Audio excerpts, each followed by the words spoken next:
أعوذ بالله من الشيطان الرجيم. بسم الله الرحمن الرحيم.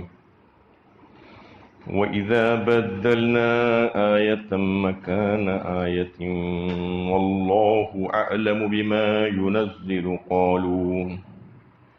قالوا إنما أنت مفتر بل أكثرهم لا يعلمون. اور جب ہم ایک آیت کی جگہ دوسری آیت نازل کرتے ہیں اور اللہ ہی بہتر جانتا ہے اس چیز کو جو وہ نازل کرتا ہے، تو یہ لوگ کہتے ہیں کہ تم تو اپنی طرف سے گھڑ لیا کرتے ہو۔ واقعہ یہ ہے کہ ان میں سے اکثر لوگ جانتے نہیں کہ حقیقت کیا ہے۔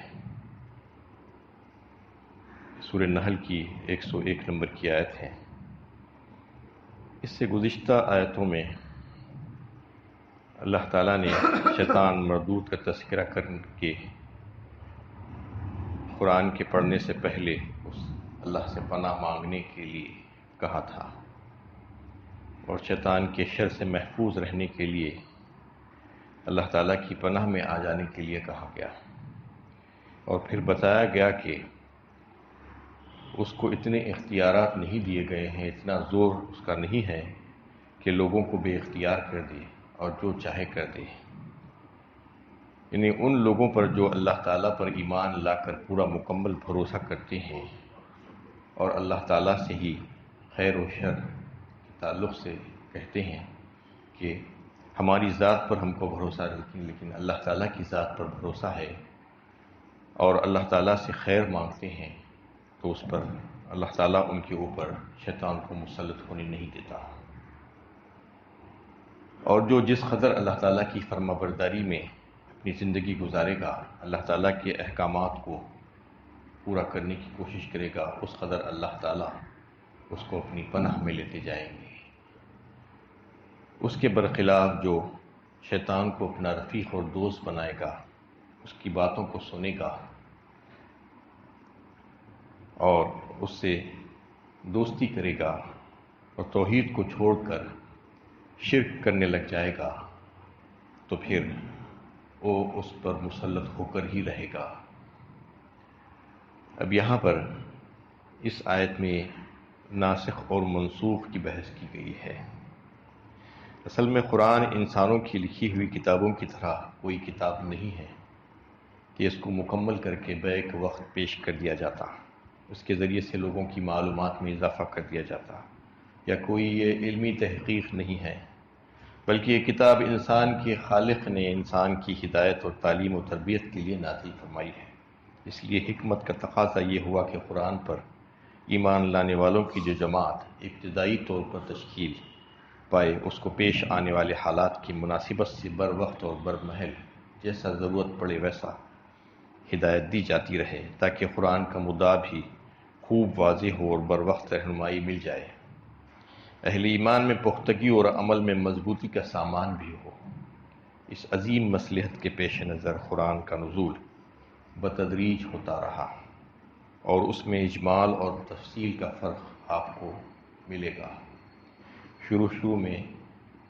اجمال کے ساتھ پیش کیا گیا کسی مسئلے کو، اس کے بعد پھر اس کی تفصیل بیان کی گئی۔ مثال کے طور پر ابتدائی صورتوں میں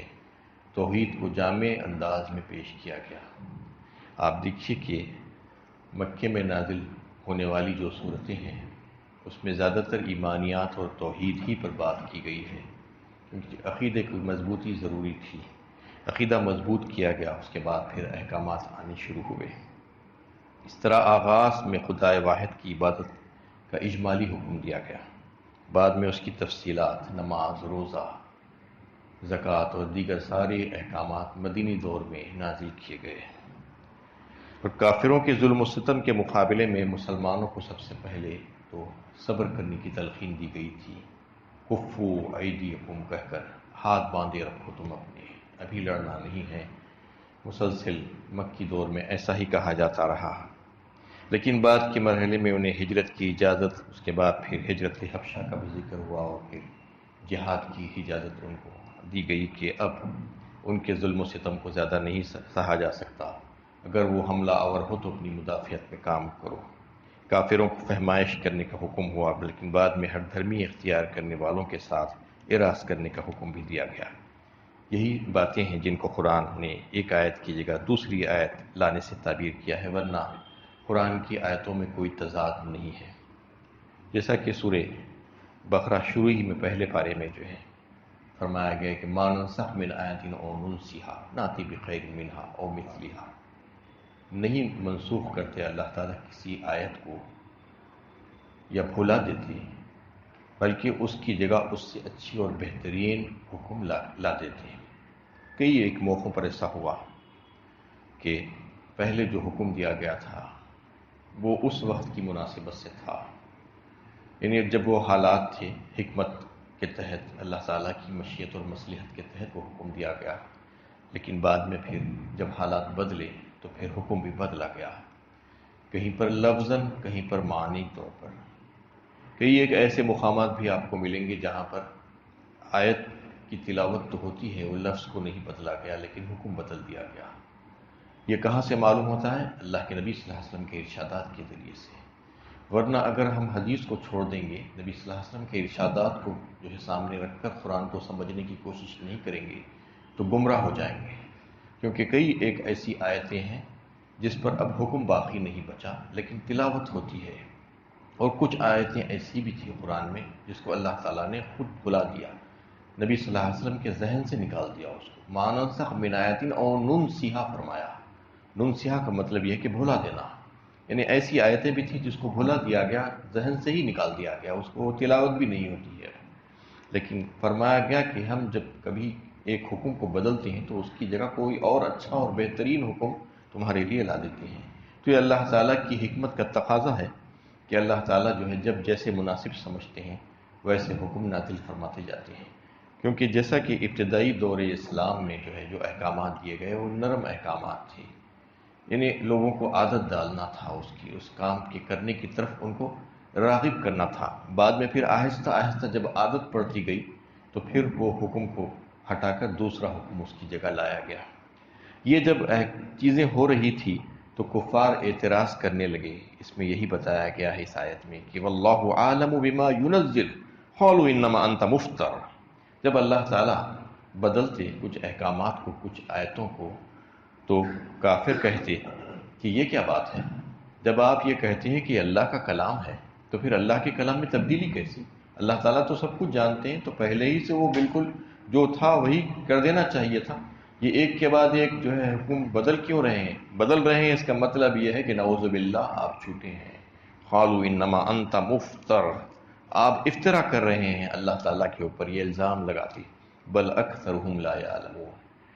یہ جاہل ہیں، یہ لوگوں کو علم نہیں ہے اس بات کا، بالکل سطحی علم رکھنے والے لوگ ہیں، ان کو پتہ ہی نہیں ہے، اس لیے ایسی باتیں کہتے ہیں۔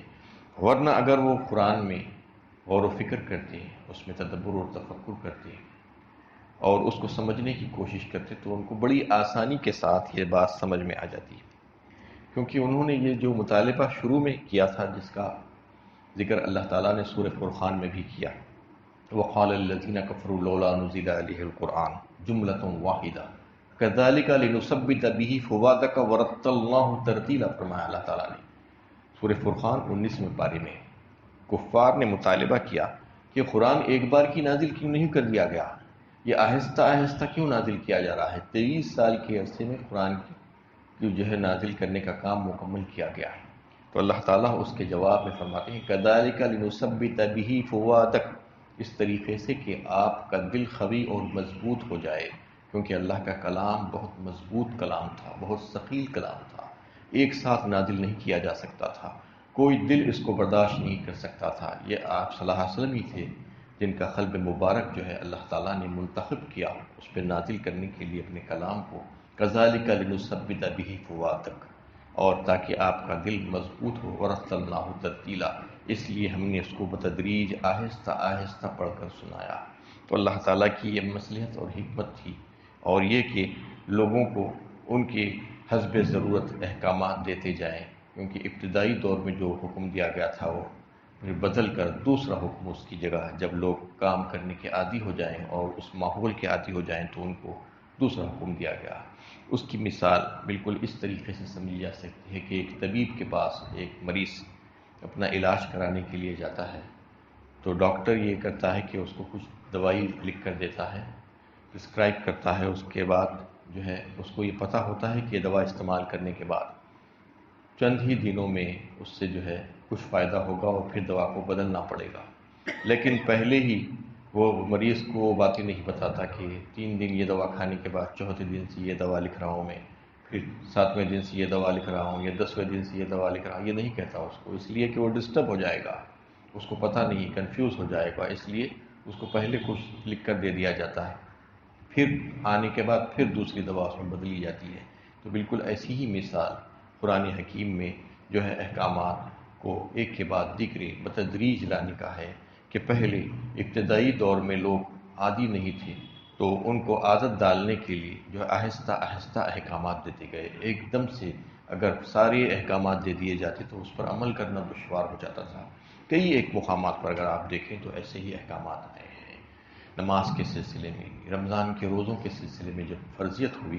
تو شروع میں جو احکامات آئے وہ تھوڑے سے نرم تھے، اس میں یہ کہا گیا تھا کہ اگر تم یعنی روزہ رکھنے کی طاقت بھی رکھتے ہو تو بھی اگر فدیہ دے دو تو کام چل جائے گا، لیکن بعد کا جو حکم فوراً اس کے بعد کا جب آیا تو کہہ دیا گیا کہ اگر تمہارے میں طاقت ہے روزہ رکھنے کی اور تم میں سے جو کوئی رمضان کا مہینہ پائے تو چاہیے کہ وہ روزہ رکھے، اب اس کے لیے کسی قسم کا کوئی کنسیشن نہیں ہے اگر وہ صحت مند ہے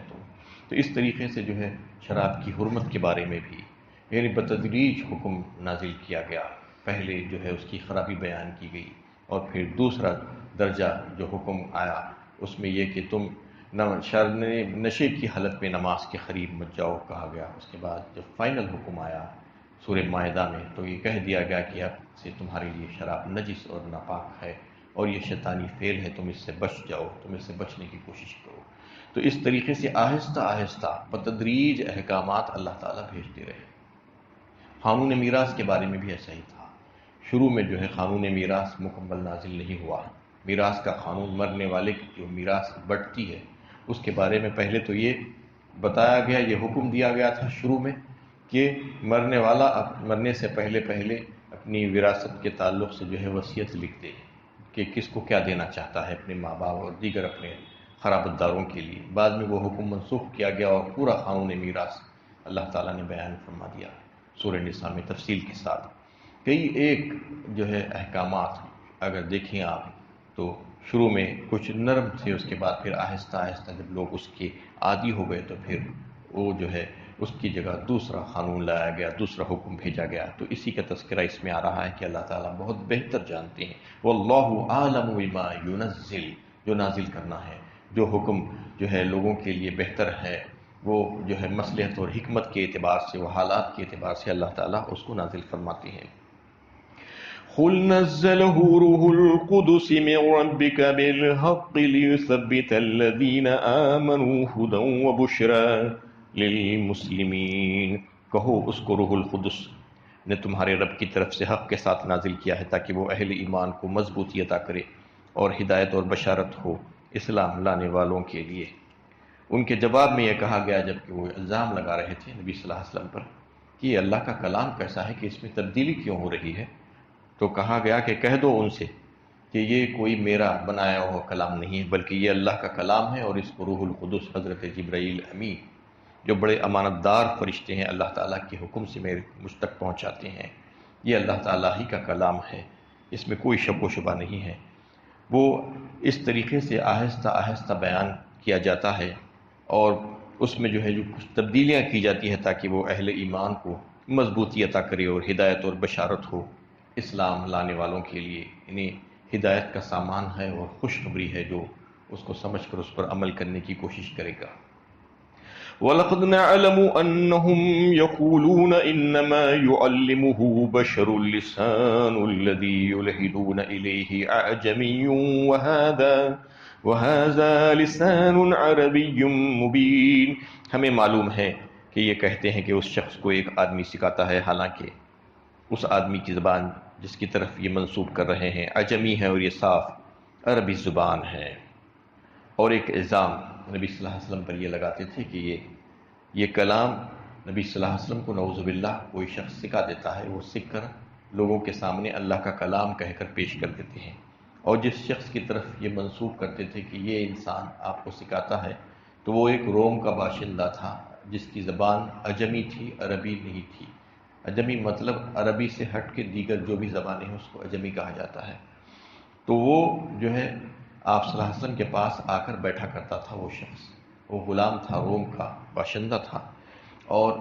نبی صلی اللہ علیہ وسلم کی باتیں کان لگا کر سنتا تھا، اور کئی وقت جو ہے نبی صلی اللہ علیہ وسلم کی باتوں کو پسند کرتا، اور آپ صلی اللہ علیہ وسلم بھی کبھی کبھی اس کے پاس جا کر بیٹھ جایا کرتے تھے۔ وہ انجیل کے بارے میں بھی جو ہے کچھ جانتا تھا۔ یہ دیکھ کر وہ کفار اور مشرکین آپ صلی اللہ علیہ وسلم پر یہ الزام لگا دیا کہ وہ نہ ہو یہی شخص ہے جو نبی صلی اللہ علیہ وسلم کو یہ کلام سکھاتا ہے، جبکہ ان کو اتنی سمجھ نہیں ہے کہ وہ انسان کی زبان ہی عربی نہیں ہے، وہ عجمی زبان، دوسری زبان بولنے والا ہے، وہ ایسا فصیح و بلیغ کلام کیسے سکھا سکتا ہے کسی کو، جبکہ اتنا فصاحت اور بلاغت والا کلام جو سارے عرب کو عاجز کر دیا تھا، اور جس کے لیے شروع ہی میں چیلنج دے دیا گیا جب لوگ اس کلام کو ماننے سے انکار کرتے رہے